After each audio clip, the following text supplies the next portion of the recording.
Hello everyone, welcome back to my YouTube channel.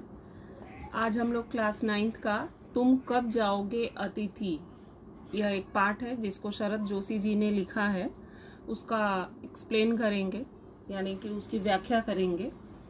जैसा कि आपको पाठ से ही पता चल रहा होगा, अतिथि मतलब जिसके आने की कोई फिक्स तारीख नहीं होती है। तिथि मतलब तारीख होता है। अतिथि इसका मतलब यही होता है कि न जिसके आने का कोई तारीख होता है और न ही जिसके जाने का कोई तारीख होता है।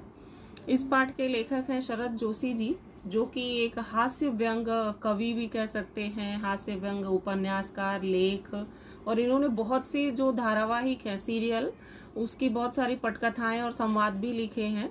हास्य व्यंग का मतलब होता है कि कोई बात हंसते हंसते कह जाना, लेकिन उस बात का अर्थ बहुत गहरा होता है, कहीं ना कहीं उसमें मैसेज होता है, लेकिन सामने वाले को बुरा भी नहीं लगे, यही होता है हास्य व्यंग। हास्य व्यंग में जैसे कि हम सभी को पता है कि थोड़ा मजाक भी होता है, चुटीली बातें भी होती हैं। इस पार्ट में भी आप देखेंगे कि कई जगह पर ऐसे है कि अनायासी आपको हंसी आ जाएगी, ऐसे ऐसे संवाद लिखे हुए हैं।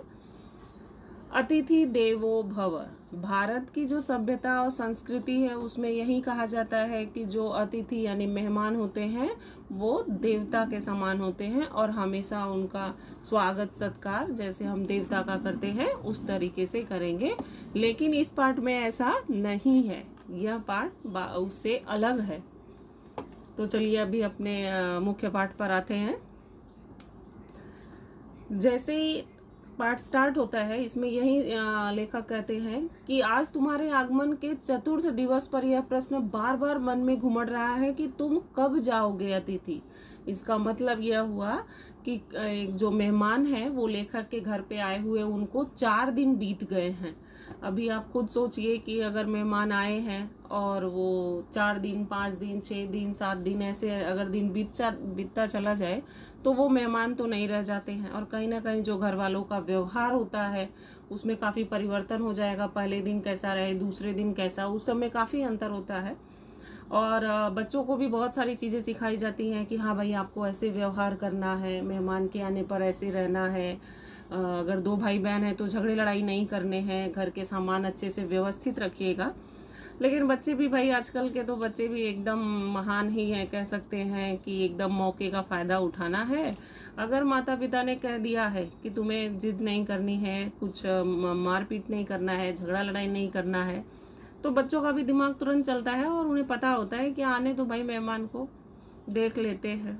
और वो भी उसी मौके का फ़ायदा उठाते हैं कि मेहमान के सामने ही जो चीज़ उन्हें चाहिए रहती है, बरसों पहले भी चाहिए रहती है ना, वो सारी चीज़ें वो उसी समय मांगते हैं। क्यों? क्योंकि उन्हें पता होता है कि हम मेहमान के सामने, हमारे माता पिता तो हमें मना करेंगे नहीं, और माता पिता भी समझ जाते हैं कि बच्चा एकदम मौके का फ़ायदा बराबर उठा रहा है। खैर चलिए, ये तो सभी की कहानी है।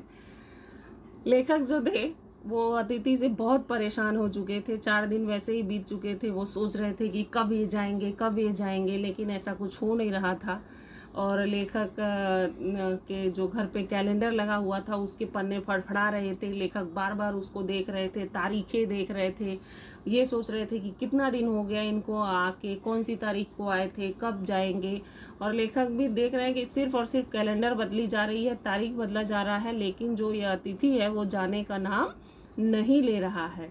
और कहीं ना कहीं ऐसा हो गया था कि जब पहला दिन, दूसरा दिन, तीसरा दिन ऐसे ऐसे बीतते जाता है तो जो मेहमान का स्वागत होता है उसमें काफ़ी परिवर्तन आ जाता है।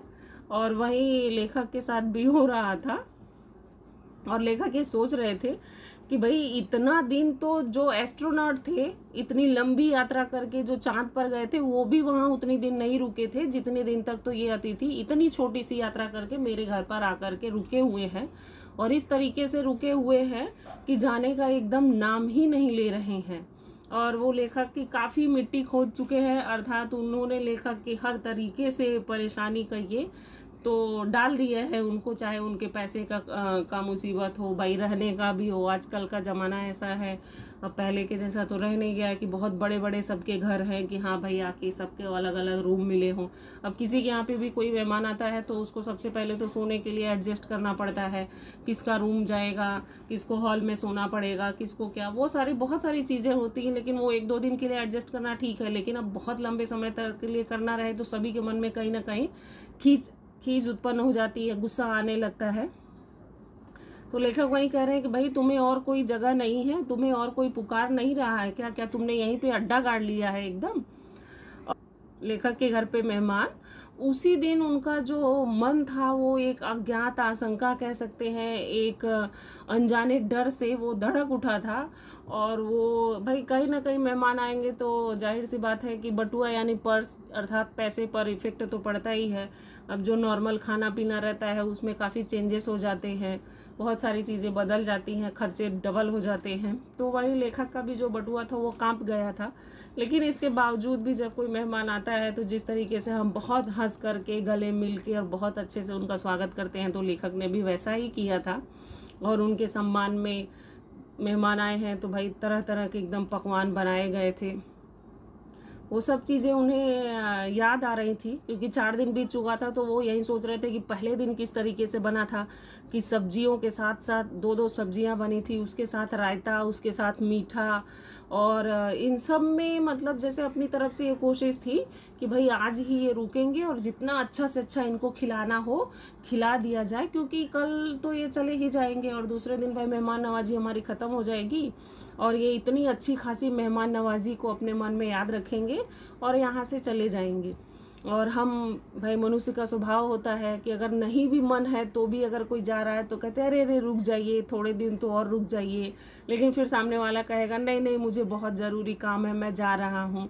तो ये सब लेखक सोच रहे थे कि उनके साथ भी ऐसा होगा कि वो रुकने के लिए कहेंगे, लेकिन वो कहेंगे कि नहीं नहीं मुझे जाना है। लेकिन ऐसा कुछ हुआ नहीं। अब जो लेखक की जो लेकिन जो मेहमान थे उनके साथ ऐसा तो कुछ हुआ नहीं। वो दूसरे दिन भी लेखक के घर पे रुक गए और लेखक के जो मन में इच्छा थी कि इनको एक भावभीनी बहुत अच्छी विदाई देंगे, वो सब कुछ ऐसा कुछ भी हुआ नहीं। और जो उनकी मुस्कान थी वो धीरे धीरे अब कहीं ना कहीं कष्ट में बदलने लगा था। उनकी जो प्रसन्नता थी, वो सब स्वागत सत्कार जो सब था वो सब अब एकदम कहीं ना कहीं ख़त्म होने लगा था। और लेखक के भाई मेहमान नवाजी इतनी ज़्यादा बढ़ गई थी तो उसका नतीजा ये होता है कि जो घर में औरतें होती हैं, भाई जेंट्स को तो क्या है, हाँ बैठ के बातें कर रहे हैं, बटुआ ही खाली ढीला होता है। लेकिन जिसको करना होता है उसे पता होता है घर में जो औरतें होती हैं वो भी अंदर अंदर कुड़ रही होती हैं। अब रोज़ रोज़ कितना पकवान बनाया जाएगा, रोज़ कितना किचन में रहेगा कोई। तो उसको भी किसको झेलना पड़ता है, जो घर के पुरुष होते हैं बेचारे, यानी जो घर के जेंट्स हैं। दूसरी तरफ औरत भी उसी में नाक मुंह सिकोड़ रही है, कुछ न कुछ सुना रही है। तो बेचारा बहुत बुरी तरीके से फंसे होते हैं। वही हालत लेखक की हो गई थी कि जो दोपहर का भोजन था, वो लंच डिनर ये सब जो थी वो सब किया जा रहा था, भाई गरिमा प्रदान की जा रही थी, अर्थात जो नॉर्मल खाना बनता था उसे कहीं ना कहीं अच्छा बनाया जा रहा था। फिर एक दिन लेखक ने मेहमान को अपने लेकर के फिल्म भी दिखाने ले गए। अब ये सारी चीज़ें करने के बाद लेखक को लगा कि अब बस ये अब अंतिम छोर है, यानी अब ये अंत हो गया। अब इसके आगे ऐसा होगा कि अब ये चले जाएंगे और मैं इनको बहुत भावभीनी, यानी एक तरीके से कहीं ना कहीं कह सकते हैं कि मतलब दुखी होते हुए, लेकिन मन में थोड़ी प्रसन्नता भी होगी। और किसी के जाने का दुख होता है तो थोड़े आंसू भी छलक आते हैं। और लेखक वैसा ही सोच रहे थे कि मैं इनको इसी तरीके से स्टेशन पे छोड़ने जाऊंगा, लेकिन ऐसा कुछ हो बिल्कुल नहीं रहा था।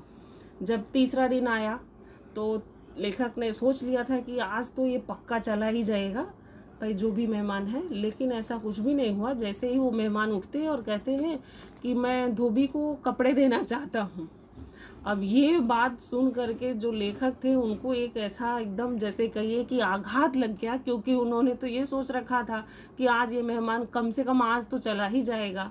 लेकिन ऐसा कुछ नहीं हुआ और लेखक के लिए ये एकदम अप्रत्याशित था। यानी लेखक ने बिल्कुल भी ऐसा कुछ अनुमान लगाया नहीं था। और पहली बार लेखक के मन में आया कि ये जो कहावत है ना कि अतिथि देवो भव, अर्थात अतिथि देवता होता है, वो हमेशा देवता नहीं होता है। वह थोड़े अंश में यानी कुछ मानव होता है भाई, जो 2-3 दिन में निकल जाए, 2 दिन में, 1 दिन में निकल जाए, वो मानव ही रह जाता है। लेकिन उसके बाद भी जो नहीं जाता है वो राक्षस की कैटेगरी में आ जाता है। क्यों? क्योंकि भाई उसके घर की पूरी शांति भंग कर दिया। अब किसी के घर में भूचाल आ जाए तो वो मानवता तो रह नहीं जाती, वो कोई ना कोई राक्षस ही ऐसा काम करेगा जो दूसरे की जिंदगी में भूचाल ला दे। तो वही लेखक कहते हैं कि नहीं, ये जो कहावत है वो बिल्कुल गलत है कि अतिथि देवता होता है, अतिथि कुछ अंशों में तो राक्षस भी होता है। लेकिन अब क्या करें, कुछ कह तो नहीं सकते हैं। फिर उन्होंने कहा कि जो मेहमान थे उन्होंने कहा कि इसको अपने कपड़े में लॉन्ड्री में दे देता हूँ, जहाँ से कि जल्दी धुल के आ जाएंगे। तो लेखक को लगा कि अच्छा, ये जल्दी धुलवाना चाहते हैं, शायद लॉन्ड्री में से कपड़े आने के बाद फिर ये यहाँ से निकल जाएंगे। तो लेखक भी कपड़े वपड़े पहनते हैं अपना और कहते हैं हाँ हाँ चलिए चलिए चलते हैं। कहाँ जा रहे हैं? तो फिर उनकी पत्नी ने पूछ दिया भाई। तो उन्होंने कहा कि इनको अपने कपड़े लॉन्ड्री में देने जाना है। लेखक ने कहा अब उनकी जो पत्नी थी, पहले 3 दिन से इतना सेवा कर करके, इतने पकवान बना बना के, और घर की जो सारी शांति थी वो भंग हो चुकी थी। उन्होंने अपनी आंखें, क्योंकि कुछ बोल नहीं सकती थी मेहमान के सामने, भाई वो भी इज्जत बचाना है, तो इतनी बड़ी बड़ी आंखें की और इस तरीके से लेखक को घूरा कि लेखक ही जान रहे थे। और लेखक के मन में ये आया कि जो इतनी बड़ी बड़ी सुंदर आंखें हैं, इन्हीं को देख करके तो मैंने इनसे मतलब अपना अकेलापन दूर किया था, अर्थात मैंने इनसे विवाह किया था।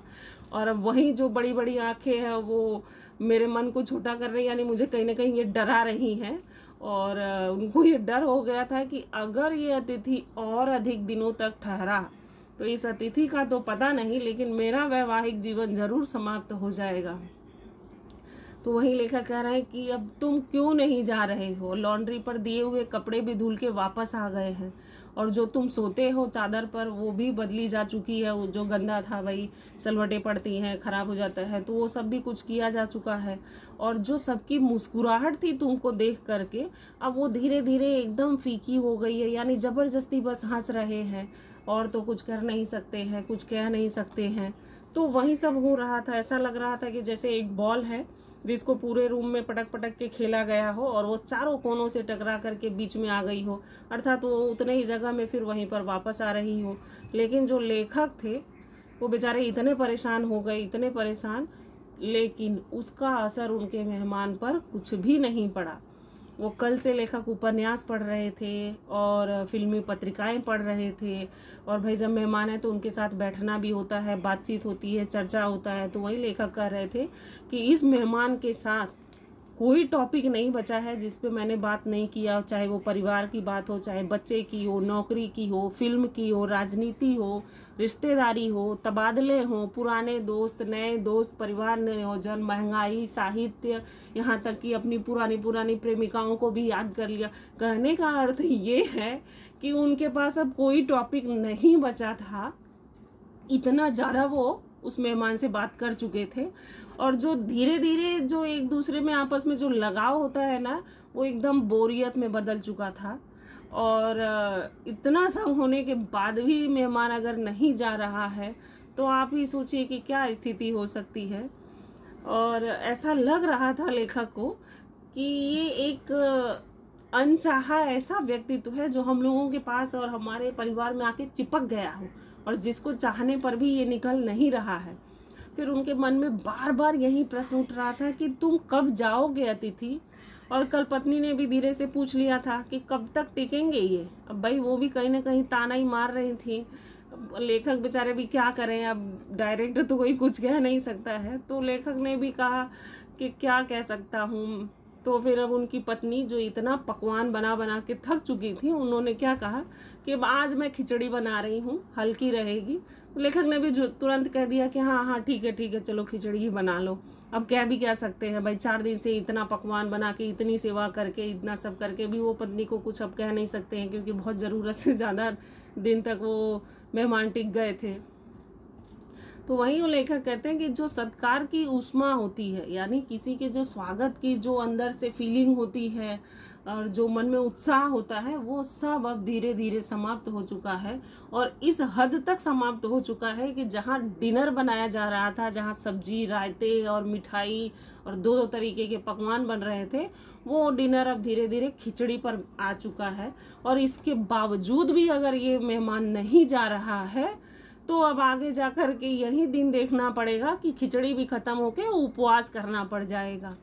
यानी आप सोचिए कि एक मेहमान से कितने परेशान हो चुके हैं लेखक। और किसी भी मनुष्य का स्वभाव होता है भाई, वो दूसरे का स्वागत सत्कार एक हद तक ही कर सकता है ना।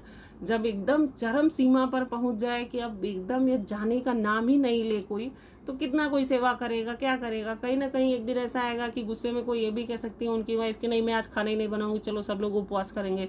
तो लेखक को भी वो फ्यूचर दिख रहा था, उन्हें समझ में आ रहा था कि अब ये धीरे धीरे खिचड़ी के बाद उपवास का ही नंबर है। लेकिन इसके बावजूद भी तुम नहीं जा रहे हो। और मुझे मालूम है कि दूसरों का घर दूसरे लोगों को बहुत अच्छा लगता है, लेकिन भाई कितने दिन तक कोई दूसरे के घर पे रह सकता है। और ऐसा तो हो नहीं सकता कि हमेशा के लिए कोई दूसरे के घर पे रह सके। और इसीलिए तो कहा जाता है कि भाई होम स्वीट होम। तो उस जो स्वीट होम होता है उसमें परिवार के ही मेंबर होते हैं। उस स्वीट होम में कोई दूसरे लोग आकर के उसकी स्वीटनेस को खराब नहीं करते हैं। क्यों? क्योंकि भाई हम अपने हिसाब से अपने घर में जीते हैं। अभी कोई अपने घर में अपने तरीके से रहता है, किस तरीके से खाता पीता उठता बैठता, बहुत सारी चीज़ें होती है। और सबसे बड़ी बात होता है फ्रीडम, यानी कि स्वतंत्रता। और जो स्वतंत्रता हमें अपने घर में मिलती है वो दूसरों के घर में जाके नहीं मिलती है, और ना ही दूसरों के आने से वो स्वतंत्रता रह जाती है। तो वही लेखक भी कह रहे थे कि भाई जो हमारा होम स्वीट होम है वो अब स्वीट होम रह ही नहीं गया है, अब वो तो एकदम काटने को दौड़ रहा है। हाँ, अब दूसरे को बहुत अच्छा लग रहा है, यानी उस मेहमान को बहुत अच्छा लग रहा है इनके घर पे रहना, लेकिन अब लेखक का मन ये कर रहा है कि अब बहुत हो गई शराफत। और जो गेट आउट एक शब्द बना है ना, अब मैं सोच रहा हूँ कि उसका प्रयोग कर ही दूँ। और क्यों परेशान थे बहुत ज़्यादा, एक तो खाने पीने का भी, सोने का, और पत्नी के भी बातें सुननी थी। और ऊपर से जो ये अतिथि थे मेहमान, वो रात भर खर्राटे मारते थे। और उस खर्राटों के कारण ये होता था कि भाई किसी की नींद पूरी नहीं होती थी, तो वो अपने समय से उठ नहीं पाता था। और बहुत सारी चीज़ें ऊपर नीचे हो गई थी, सबका कह सकते हैं शेड्यूल ही बदल गया था। तो वही लेखक कह रहे हैं कि अगर ये सम्मान पूर्वक निर्णय ले लेते हैं अपने घर वापस जाने का तो ठीक है, नहीं तो मेरा जो सहनशीलता है, जो पेशेंस है, वो अब धीरे धीरे कहीं ना कहीं लड़खड़ा रहा है। और हो सकता है कि मैं इनको कह दूं गेट आउट, लेकिन फिर भी मनुष्य ही है, कोई भी देवता तो होता नहीं है। और एक जो मनुष्य होता है वो बहुत देर तक अपने जो स्वभाव होता है उसको कह सकते हैं छुपा कर नहीं रह सकता है। और जो मनुष्य होता है उसको मनुष्यों की तरह व्यवहार भी करना चाहिए, देवता बनने की कोशिश भी नहीं करनी चाहिए। क्योंकि हमें भी पता है और आपको भी पता है कि जो देवता होते हैं वो एक ही पल दर्शन दे करके चले जाते हैं। अगर वो देवता आके हमारे घर में बैठ जाए तो उस देवता का भी उतना महत्व रह नहीं जाएगा। क्यों? क्योंकि जो देवता या जो दूर होता है तभी हम उसको महत्व देते हैं। जब वो हमारे पास ही आके बैठ जाएगा तो उस देवता की हम इतनी पूजा पाठ थोड़ी करेंगे, क्योंकि वो हमारे पास नहीं है इसलिए हम उनको इतना मान सम्मान दे रहे हैं। तो वही लेखक कर रहे हैं यहीं पे कि भाई जो अतिथि नाम का जो ये देवता है वो अगर यहीं पर बैठ गया तो वो देवता तो नहीं रह जाएगा।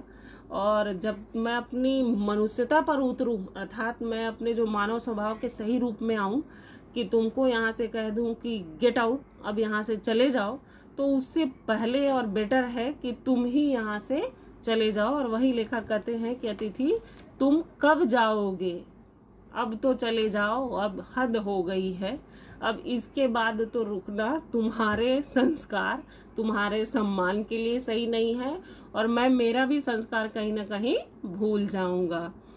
इस पाठ का सार भी इस तरीके से है कि लेखक के घर एक अतिथि आते हैं और वो उनका बहुत आदर सत्कार करते हैं, उनकी पत्नी और वो मिल करके उसमें वो कोई कमी नहीं रखते हैं।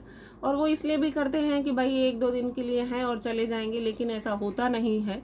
और जब बहुत दिनों तक यहीं पर वो रुके रह जाते हैं तो धीरे धीरे चीज़ें बदलने लगती हैं। और इस बात की कोई गारंटी भी नहीं रह जाती है कि उनकी जो स्वागत सत्कार है, जो उनकी पत्नी का स्वभाव है और वो लोग हैं, वो सब एक जैसा ही रह जाएगा। और लेखक वहीं कह रहे थे कि कल तक जिस अतिथि के बारे में मेरे मन में देवता के समान जो मान सम्मान था, वो सब अब चीज़ें बदल चुकी हैं और अब वो अतिथि मुझे देवता तो बिल्कुल भी नहीं लग रहा है, वो राक्षस लगने लगा है।